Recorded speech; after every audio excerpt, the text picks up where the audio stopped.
Broadcasting from the deepest, darkest bowels of hell, today I bring to you yet another episode of the Jeffrey Epstein Show.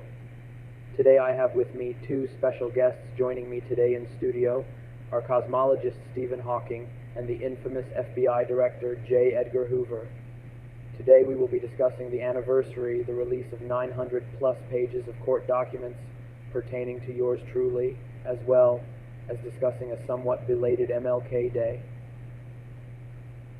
To start this conversation off, we will talk about the revelation that Stephen Hawking was, in fact, on my client list, which prompts many in the audience to ask how in the hell someone like you, Sir Hawking, were able to, My particular ailment, ALS, or what most people call Lou Gehrig's disease, may affect the voluntary muscles which confine me to a wheelchair, but they don't affect the involuntary ones, such as the ones downstairs. My ex-wife mentioned our sex life in her book released in 1999. Of course, she never described my time at your island. She would have been suicided for sure for that revelation. The book was released only a few short years after Vince Foster got Clintoned after all. I may have required assistance to get the job done, so to speak, but was still able to do what everyone else did at your island. Mr. Hawking, you sound quite different than you usually sound. From the looks of things, Satan still decided to keep you paralyzed, but you are clearly using a different voice modulator. Satan said, if I am going to be on your show, that I have to use a different one. His exact words were, Stephen, your voice is trademarked and I am too much of a cheapskate to pay royalties. Do you have any idea how many lawyers there are down here that would jump at the chance to sue me? Copyright and trademark lawyers are the worst, especially those Disney bastards. I had to make an entire new circle of hell just to fit the Disney lawyers and executives. Satan really needs to tell me this stuff before I start the show. But that troll always thinks it is funnier for me to find out the hard way. Anyhow, I suppose I am not surprised that a new circle of hell is needed with how many of those people went to my island. Speaking of Disney, I am a bit surprised that they let the copyright expire on that old version of Mickey Mouse. They probably did it for a tax write-off or something like that, though I am probably going to have to talk to one of the many lawyers down here. Back on topic, the documents discuss, among other things, a somewhat unusual kink you have regarding midgets solving equations, at least unusual by normie standards considering what goes on at my island. I can't explain the how or why of this kink, only that like the children on your island, I just find it hot. I find it hilarious that they are focusing on that, and not as much on me doing you-know-what on Epstein Island. While dying from a horrific disease isn't ideal, I suppose it is preferable to being suicided. I doubt they will release your whole list, so many people would be compromised that the entire government and entertainment industry would come to screeching halt practically overnight. I will laugh my ass off if the entire thing gets released. I am already dead anyway. What are they going to do, send assassins after me in hell? You wouldn't think I find all the memes about me not killing myself would be depressing, but I just find them hilarious. I also find it hilarious that I am only discussing information that is already known and not stuff I know, but am simply keeping quiet about. There are people on that list, I haven't mentioned it, who exactly, perhaps we will discuss it in future episodes if their names get released. Donald Trump supporters claim that these documents, as well as him kicking me out of Mar-a-Lago, prove that he is in the clear, that he didn't sink that low. I could confirm or deny whether or not that is true, but I think it is funnier if I just play dumb for now. I will say one thing for sure, though. My clients are terrified of Trump because they can't control him. What do you think, Stephen? While I am not as well known for my political views, those in the know that I have always supported the Labour Party. So it is not going to be too surprising to people when I say fuck Donald Trump.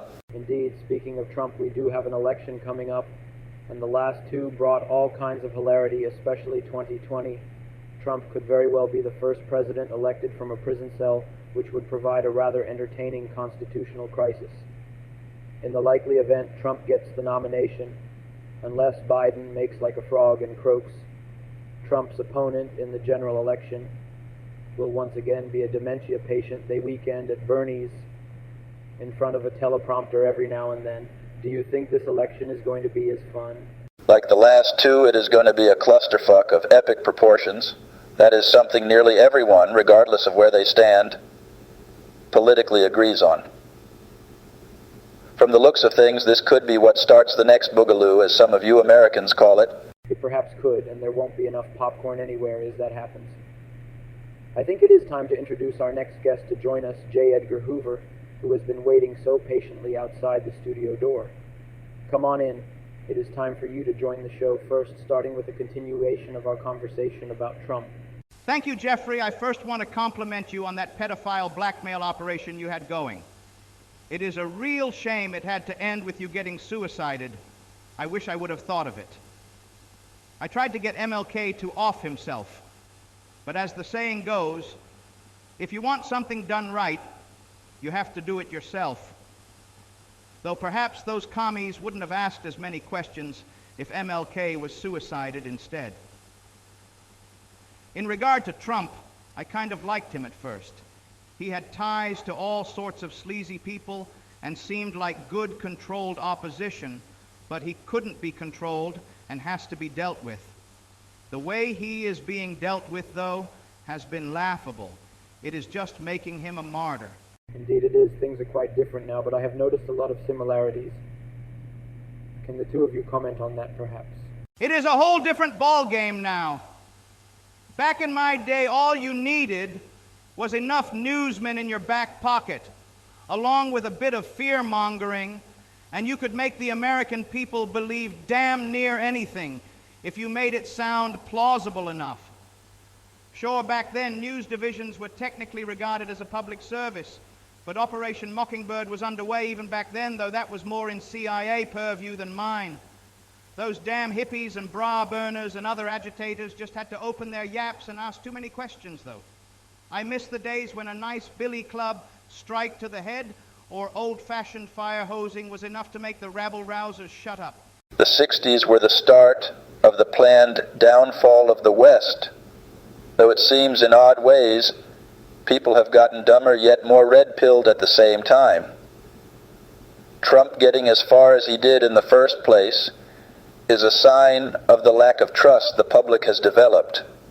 Yet those that still have trust have a fanatical devotion that would make even the likes of Adolf Hitler jealous. Those in power in your day lacked finesse. The most powerful tools in a propagandist tool belt are to make people view their own enslavement as their liberation. Interesting discussion. I suppose it depends on the situation whether the hard or more subtle approach is needed to keep the peasants in line. A billy club strike to the head is a powerful statement, but so is making people so terrified of one another that they are willing to look the other way when it happens. Subtlety has always been more of a CIA thing. I respect their role, but as a man of action, I am best at the more direct approach. I know there is a lesson in it, but I am many things. But a patient man isn't one of them. The only thing I have ever been subtle about is my secret cross-dressing habit. Part of me envies the current generations for being able to do that out in the open, though another part of me laments one less blackmail tool. They didn't need to blackmail me, though, as I am a true believer. It is possible, though, with how many people are waking up to those sort of tricks, it could backfire. This election will be a mess no matter what. That certainly would be the direct approach I mentioned, though I will admit people being suicided, becoming a meme, is rather disconcerting.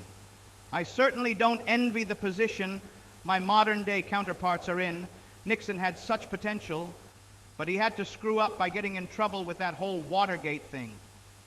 Even so, I still watched events unfold thanks to hell, having TV, radio, newspapers, and the internet when that became a thing. The internet could have been the greatest weapon we had, but we didn't get control of it soon enough. I know the jig is up for those like us.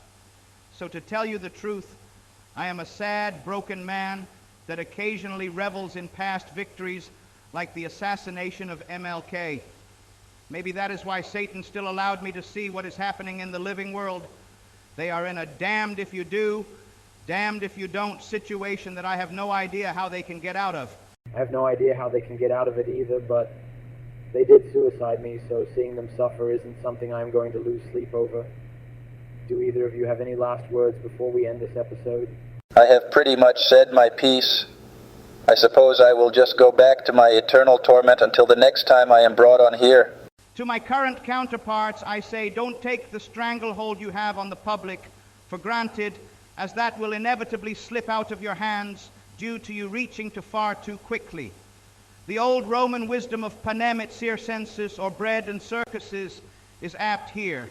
You have to keep the public satiated enough to be content enough to not rebel, but downtrodden enough to believe they can't change their circumstances. You can't back people into such a corner that they have nothing left to lose and feel their only choice is to fight. On second thought, perhaps finesse is more my style than I thought. That is all this broken old man has to say. That was another episode of the Jeffrey Epstein Show, once again broadcast from the deepest, darkest bowels of hell. I would like to thank my guests for coming on, and for Satan allowing me to have these guests. Until next time, I am Jeffrey Epstein, and I didn't kill myself.